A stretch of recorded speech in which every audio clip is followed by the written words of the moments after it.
చాలా వరకు ఫైట్స్ అనేవి స్టార్ట్ అవ్వక ముందే ఎండ్ అయిపోతాయి. ఎందుకంటే చాలా మంది మజిల్ ని అటాక్ చేస్తారు. బట్ మజిల్ అనేది జస్ట్ ఒక హార్డ్వేర్ మాత్రమే. ఫైట్ ని సెకండ్స్ లోనే ఎండ్ చేయాలి అని అంటే నువ్వు ఆపరేటింగ్ సిస్టమ్ ని డైరెక్ట్ గా అటాక్ చేయాలి. ఇవాళ మనం మన బాడీలో ఇమ్మీడియట్ గా సిస్టమ్ ని రీస్టార్ట్ ట్రిగర్ చేయడానికి డిజైన్ చేయబడిన 7 ఇల్లీగల్ మూవ్స్ ని డిస్కస్ చేద్దాం. ఇవి చాలా డేంజరస్. సో వీటిని నేను చేయమని అస్సలు రికమెండ్ చేయను. ఈ వీడియోని చేయడానికి మెయిన్ రీజన్ మీకు అలాంటి అటాక్స్ జరుగుతాయి, సో అలా జరగకుండా మిమ్మల్ని మీరు ఇంకా మీ ఫ్యామిలీని ఇంకా మెయిన్లీ మీ లవ్డ్ వన్స్ ని డిఫెండ్ చేసుకుంటారు అనే రీజన్ తో మాత్రమే. ఇంకా ఈ వీడియో అనేది లేడీస్ అండ్ వాళ్ళ సేఫ్టీ కోసం చాలా బాగా యూజ్ అవుతుంది. సో మీ ఇంట్లో లేడీస్ కి అంటే సిస్టర్, ఫ్రెండ్స్ వీళ్ళు మాత్రమే కాదు, మీ అమ్మగారు అలాంటి వాళ్ళకి కూడా చూపించండి. ఏమో ఎప్పుడు వాళ్ళకి యూజ్ అవుతుందో చెప్పలేం కదా. So with that being said, move number 1, the carotid sinus. Carotid sinus strike ని అర్థం చేసుకోవాలని అంటే మీ హ్యూమన్ నెక్ ని అంటే మీ మెడ భాగాన్ని ఒక హై ప్రెజర్ పైప్ లాగా చూడాలి. దాన్ని 24/7 బయలాజికల్ సెన్సర్స్ అనేవి మానిటర్ చేస్తూనే ఉంటాయి. జాలైన్ వెనక ఒక స్పెషల్ బారో రిసెప్టర్స్ క్లస్టర్ అనేది ఉంటుంది. దాన్నే మనం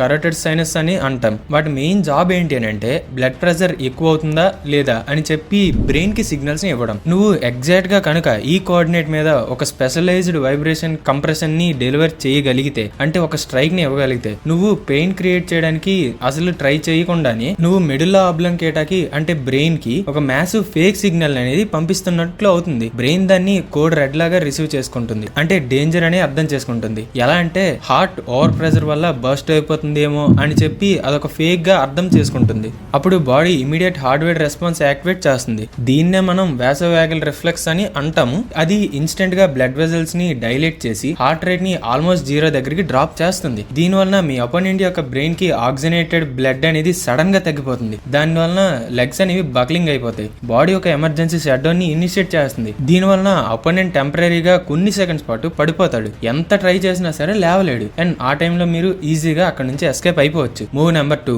the orbital reflex. Orbital reflex అనేది మీ ఐ వెనక ఉన్న నర్వస్ కంప్రెస్ అయినప్పుడు జరిగే ఒక బయలాజికల్ గ్లిచ్. అప్పర్ ఆర్బిట్ పైన సాఫ్ట్ టిష్యూ మీద ఒక ప్రిసైజ్ ఫ్లిక్కర్ స్ట్రైక్ చేసినా సరే అక్కడ మీకు ఓక్లో కార్డియాక్ రిఫ్లెక్స్ ట్రిగర్ అనేది అవుతుంది. ఇది ఒక ఏన్షియంట్ సర్వైవల్ లూప్ లాంటిది. ఇక్కడే మనకి ట్రైజెమినల్ నర్వ్ అనేది డైరెక్ట్ గా వేగస్ నర్వ్ తో కనెక్ట్ అయి ఉంటుంది. ఏ మూమెంట్ లో అయితే ఈ సెన్సార్ అనేది ట్రిగర్ అవుతుందో హార్ట్ రేట్ అనేది సెకండ్స్ లోనే 20 to 30% స్లో అయిపోతుంది. దీని వల్ల అటాకర్ కి తన స్కల్ లోపల ఏదో ఒక ఫ్లాష్ బ్లాంక్ అంటే ఒక లైట్ అనేది ఎక్స్ప్లోడ్ అయినట్టు జరుగుతుంది. లైట్ గా, స్టాటిక్ గా, ఇంకా బ్లర్ గా అయిపోతుంది. కళ్ళు ముందు మొత్తం అస్సలు ఏమి కనిపించకుండా తెల్లగా అయిపోతుంది. పల్స్ అనేది షటర్ అవుతుంది. ఇంకా 1.5 సెకండ్స్ వరకు నర్వస్ సిస్టమ్ అనేది హార్ట్ రిథమ్ స్టెబిలైజ్ చేయడానికే ఫుల్ ఫోకస్ చేస్తుంది. ఆ షార్ట్ మూమెంట్ లో హ్యాండ్స్ అండ్ ఫీట్ మీద మానిటర్ అనేది కంట్రోల్ కంప్లీట్ గా లూజ్ అయిపోతారు. ఇంకా మీ అపోనెంట్ ఆ స్టేట్ లో ఉన్నప్పుడు మీరేం చేయాలని మీకే బాగా తెలుసు. అదే run or call for help. Move number 3, the 12th rib diaphragm tetanus. చాలా మంది ఫైటర్స్ సోలార్ ప్లగ్స్ ని టార్గెట్ చేస్తారు, కానీ ఎలైట్ స్ట్రైకర్స్ మాత్రం 45 degrees అప్వర్డ్ యాంగిల్ లో 12th ఫ్లోటింగ్ రిబ్ కింద డీప్ గా డైరెక్ట్ చేస్తారు. ఇదే డయాఫ్రమ్ యొక్క ఇన్సర్షన్ పాయింట్, అంటే రెస్పిరేటరీ సిస్టమ్ ని డ్రైవ్ చేసే మ్యాసివ్ మజిల్ షీట్. ఈ ఎగ్జాక్ట్ వెక్టర్ లో కైనెటిక్ స్టోర్క్ అనేది పడగలిగితే డయాఫ్రమ్ అనేది టైటానిక్ స్పాస్మ్ స్టేట్ లోకి వెళ్ళిపోతుంది. ఇది టోటల్ మెకానికల్ లాక్అవుట్ లాంటిది. ఇందులో బ్రెయిన్ ఇన్హేల్ కమాండ్ పంపిస్తుంది, అంటే కాసేపు ఊపిరి అస్సలు తీసుకోలేరు. దీనివల్ల అమిగ్డాలాలో ఇమీడియట్ డ్రౌనింగ్ సిగ్నల్ అనేది ట్రిగర్ అవుతుంది. అమిగ్డాలా అంటే బ్రెయిన్ ఫియర్ సెంటర్. అప్పుడు బాడీ ఇన్స్టింక్టివ్ గా ఫైట్ ని అబాండన్ చేసి ఫేటల్ పొజిషన్ లో కొలాప్స్ అయిపోతుంది. ఎందుకంటే బ్రెయిన్ కి ఇప్పుడు మెయిన్ ప్రయారిటీ లంగ్స్ ని మళ్ళీ రీసెట్ చేయడం మాత్రమే. యాక్చువల్ గా ఇక్కడ లంగ్స్ కి ఏం కాదు, కానీ బ్రెయిన్ అలా థింక్ చేస్తుంది మీ లంగ్స్ కి ఏదో అయిపోయింది అని చెప్పి. దీని వలన అలా బ్రెయిన్ అనేది బిహేవ్ చేస్తుంది. Move number 4, the brachial neural noise. Brachial plexus అనేది బ్రెయిన్ నుండి ఆర్మ్ కు వెళ్లే ప్రతి సిగ్నల్ ని క్యారీ చేసే మెయిన్ ఎలక్ట్రికల్ ట్రంక్. ఈ నర్వ్స్ క్లస్టర్ ని హ్యూమరస్ బోన్ హార్డ్ సర్ఫేస్ మీద స్ట్రైక్ చేస్తే న్యూరో సైంటిస్ట్ న్యూరల్ నాయిస్ అని పిలుస్తారు. ఆ ఎఫెక్ట్ క్రియేట్ అవుతుంది. ఇది బయలాజికల్ గా ఒక massive power surge circuit break ని బ్లో చేసినట్లు ఉంటుంది. మోటార్ కార్టెక్స్ కి సడన్ గా ఆ లిమ్ మ్యాప్ లో లూజ్ అయిపోతుంది. అటాకర్ కి మీరు ఎక్కడైతే కొట్టారో, ఫర్ సపోజ్ ఆర్మ్ మీద కొట్టారంటండి, అటాకర్ కి ఆర్మ్ జస్ట్ నింబ్ అయిపోయినట్లు కాదు, అది కాన్షియస్ మైండ్ నుండి కంప్లీట్ గా డిసపేర్ అయినట్లు ఫీల్ అనేది వస్తుంది. అంటే మీరు ఏ జాయింట్ పైన అయితే కొడతారో అక్కడ నుండి ఉన్న పార్ట్ అనేది వాళ్ళ కంట్రోల్లో ఉండదు. హ్యాండ్ ఆటోమేటిక్ గా ఓపెన్ అయిపోతుంది. ఇన్ కేస్ అపోనెంట్ ఏదైనా పట్టుకుంటే వెపన్ కింద పడిపోతుంది. ఇంకా వాళ్ళకి గోస్ట్ లింబ్ లాంటి ఎఫెక్ట్స్ కూడా వస్తాయి. అంటే హ్యాండ్ కి తిమ్మిరి పెట్టడం అంటారు కదా, అలాంటివి కూడా జరుగుతాయి. కొన్ని సెకండ్స్ వరకు బ్రెయిన్ ఒక ప్రాసెసింగ్ లూప్ లో ఫ్రీజ్ అయిపోతుంది. ప్రస్తుతం ఆఫ్లైన్ లో ఉన్న లిమ్ తో కనెక్షన్ అనేది మళ్ళీ ఎస్టాబ్లిష్ చేయడానికి ట్రై చేస్తూనే ఉంటుంది. ఇంకా అది పూర్తిగా జరగడానికి బ్రెయిన్ కి కొన్ని సెకండ్స్ వరకు టైం ఖచ్చితంగా కావాలి. Move number 5, the vestibular floor delete. ఈ మూవ్ హ్యూమన్ మూవ్మెంట్ యొక్క ఫౌండేషన్ ని అటాక్ చేస్తుంది. అంటే సెన్సెస్ లో బ్యాలెన్స్ ని సైమిల్టేనియస్ గా 2 ఇయర్స్ మీద కోప్డ్ హ్యాండ్ స్ట్రైక్ ఇవ్వడం వలన హై ప్రెజర్ ఎయిర్ కాలమ్ అనేది క్రియేట్ అయ్యి ఇన్నర్ ఎయిర్ లో ఉన్న వెర్టిబ్రల్ సిస్టమ్ మీద డైరెక్ట్ గా స్లామ్ అనేది అవుతుంది. బేసికలీ నువ్వు బ్రెయిన్ కి నీ బాడీ ఎక్కడ ఉంది అని చెప్పే ఫ్లూయిడ్ ఫీల్డ్ కెనాల్స్ ని ఓవర్లోడ్ చేస్తున్నావు. దాని రిజల్ట్ టోటల్ సెన్సరీ డిసోనెన్స్. బ్రెయిన్ కి బాడీ వైలెంట్ గా స్పిన్ అవుతున్నట్లు ఒక సిగ్నల్ వస్తుంది, అంటే కళ్ళు తిరుగుతున్నట్లు. కానీ కళ్ళు మాత్రం స్టిల్ గా అలా నిలబడి ఉంటాయి. అప్పుడు బ్రెయిన్ ఎమర్జెన్సీ కరెక్షన్ గా బాడీని అక్కడే పడేస్తుంది. ఇక్కడ మీరు అబ్జర్వ్ చేయాల్సింది ఏంటంటే అటాకర్ అనేవాడు పెయిన్ వల్ల పడిపోడు. వాళ్ళకి ఏ వేలో నిలబడాలి, ఏ వేలో భూమి ఉంది అని చెప్పి బ్రెయిన్ క్యాల్కులేట్ చేయడం కూడా దానికి వీలు పడట్లేదు. అంటే బ్రెయిన్ కంట్రోల్లో బాడీ ఉండట్లేదు, దాని వల్ల పడిపోతాడు. దీనిలో ఉన్న స్పెషాలిటీ ఏంటి అంటే ఈ డిసోరియంటేషన్ సెన్సేషన్ నార్మల్ ఫిజికల్ రెస్పాన్స్ అన్నిటిని కూడా ఓవర్ రైడ్ చేస్తుంది. విక్టిమ్ ని కంప్లీట్ గా వల్నరబుల్ స్టేట్ లో వదిలేస్తుంది. ఎఫెక్ట్ అనేది ఆల్మోస్ట్ ఇన్స్టంటేనియస్ గా ఉంటుంది. బాడీ గ్రౌండ్ మీద కొలాప్స్ అవడానికి ముందు కౌంటర్ చేసే ఛాన్స్ కూడా ఉండదు.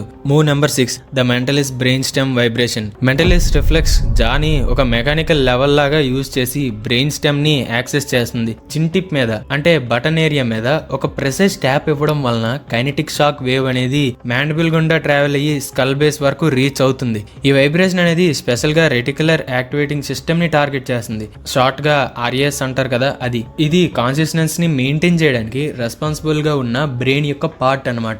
ఇక్కడ కనుక కొడితే అది ప్యూర్ మెకానికల్ నాకౌట్. ఈ వేవ్ బ్రెయిన్ ఇంకా బాడీ మధ్యలో ఉన్న ఎలక్ట్రికల్ సిగ్నల్స్ ని కొన్ని మూమెంట్స్ వరకు ఇంటరప్ట్ చేస్తుంది. ఇన్స్టెంట్ గా సెంట్రల్ నర్వస్ సిస్టమ్ నుండి స్టాండ్ కమాండ్ అనేది డిలీట్ అయిపోతుంది. అటాకర్ టోటల్ గా మజిల్ టోన్ ని లూజ్ అయ్యి తోలు బొమ్మకి తాడు కట్ చేసినట్లు అక్కడే కింద పడిపోతాడు. ఈ మెంటల్ షట్ డౌన్ అంతా కూడా అప్డేట్ గా జరిగిపోతుంది. కాబట్టి వాలంటరీ కంట్రోల్ కి కూడా ఛాన్స్ ఉండదు. అంటే ఎంత ట్రై చేసినా తను నిలబడలేడు. విక్టిమ్ కంప్లీట్ గా ఇమ్మొబైల్ అయిపోతాడు. బాడీ రాక్ డాల్ లాగా హెల్ప్లెస్ గా కొలాప్స్ అయిపోతుంది. Move number 7, the Vegas master reset. మన ఫైనల్ మూవ్ వేగస్ నర్వ్ ని టార్గెట్ చేస్తుంది. అది ఆక్యుపిటల్ బేస్ దగ్గర ఉంటుంది. ఇది హ్యూమన్ బాడీ ఆర్కిటెక్చర్ లో మోస్ట్ వల్నరబుల్ పాయింట్స్ లో ఒకటి. ఈ నర్వ్ ఆటోమేటిక్ నర్వ్ సిస్టమ్ కి మాస్టర్ స్విచ్ లాగా పనిచేస్తుంది. ఇక్కడ గనక స్ట్రైక్ క్రియేట్ అయితే బ్రెయిన్ స్టెమ్ లెవెల్లో ఒక సిస్టమ్ ఎర్రర్ లాంటిది ఎఫెక్ట్ అనేది క్రియేట్ అవుతుంది. ఇది బాడీ సెల్ఫ్ రెగ్యులేషన్ ని ఓవర్ రైడ్ చేసి పారాసింపథెటిక్ నర్వస్ సిస్టమ్ లో టెంపరరీ సర్జ్ ని క్రియేట్ చేస్తుంది.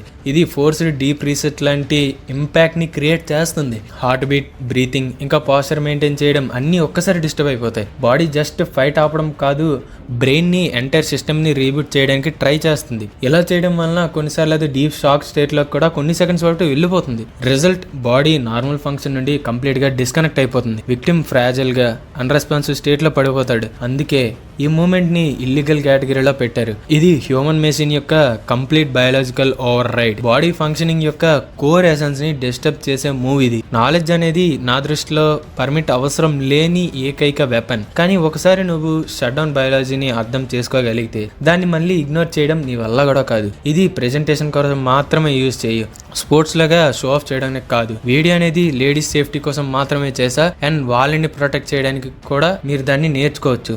సో దీన్ని ఎవరు మిస్యూజ్ చేయొద్దు. నా సబ్స్క్రైబర్స్ అండ్ ఫాలోవర్స్ ఇలాంటి తప్పులు ఎప్పుడు చెయ్యరనే అనుకుంటున్నా. చేయరు కదా.